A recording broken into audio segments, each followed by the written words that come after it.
आज दिन है संडे का, तो मैं आपको दिखाती हूँ कि हमारा संडे में हमारी क्या दिनचर्या रहती है।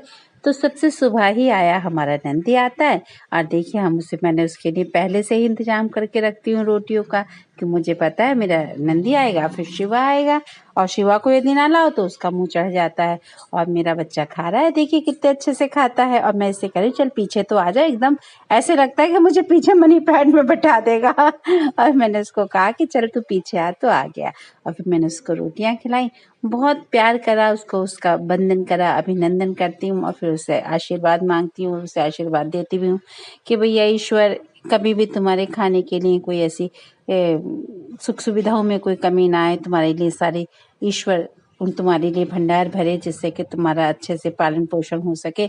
और फिर मैं उसको लेकर जा रही हूँ कि चल, तो आ रहा है मेरे साथ साथ। देखिए मेरा बच्चा कितना इतना बड़ा हो गया, आप लोग देख ही रहे होंगे कि कितना बड़ा हो गया है, लेकिन अभी भी ऐसे छोटे बच्चों की तरह से हरकतें करता है, मेरे साथ साथ जा रहा है, भागता भी नहीं है। और फिर मैं उसको ले आई उसकी गौशाला में कि चल बेटे अब तू यहाँ आ जा। क्यों? क्योंकि बाकी ना और जो गौ माताएं हैं और जो नहीं आती हैं, ये ज्यादा मुँह चढ़े हुए हैं, तो ये फिर और परेशान होती हैं। फिर आ गया मेरा शिवा, और शिवा ने तो आज ऐसा मतलब भूकंप ला दिया घर में कि देखिए एक ये हॉटपॉट पड़ा है, उसे मैं किसी काम में लगी हुई थी, तो मैं थोड़ा बाहर थी, तो इसने सारी किचन में मेरा इधर उधर कर दिया। नीचे अब हॉटपॉट से खेल रहा है, अब इधर देख रहा है डिब्बों में क्या रखा है, यहाँ से रखिए, सिर को सूंघ रहा है। और फिर आ गया मेरी किचन में कि बस मैं क्या ही करूं। और फिर मैंने देखा तो इसने तो सारी गंदगी कर दी थी। फिर मैं वो गंदगी साफ कर रही हूँ और मैं शिवा से कह रही हूँ, शिवा आज आपकी डांट लगेगी।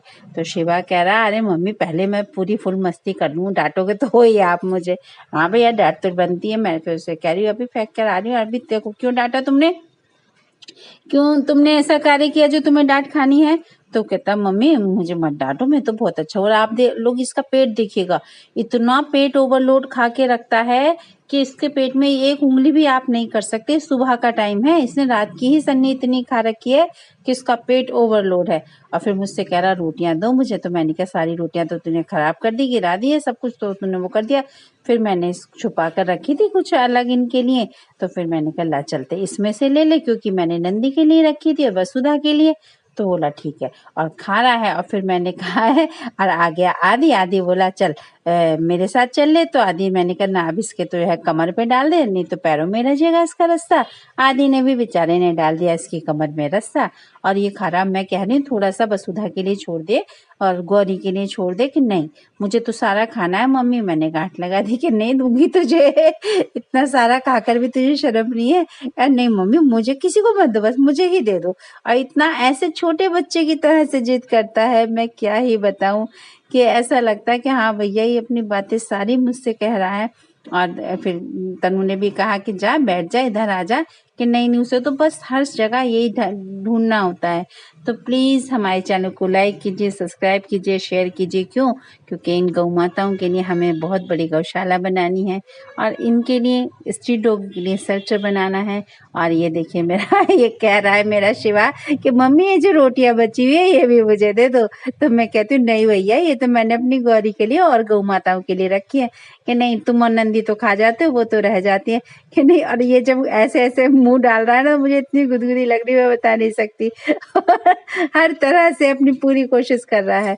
तो प्लीज हमारे चैनल को लाइक कीजिए, सब्सक्राइब कीजिए इन सभी के लिए, और इस तरह की वीडियो पाने के लिए हमारे चैनल को ज़्यादा से ज़्यादा शेयर कीजिए। कि मैं आपसे कह रही हूँ कि मतलब ऐसा ना हो कि हम हिम्मत हार जाएं और हमें अपनी गौशाला को तितर बितर करना पड़े। तो प्लीज़ हमारे चैनल को लाइक कीजिए और सब्सक्राइब कीजिए और शेयर कीजिए ज़्यादा से ज़्यादा, जिससे कि हम जो है अपने गौवंश की रक्षा कर सकें।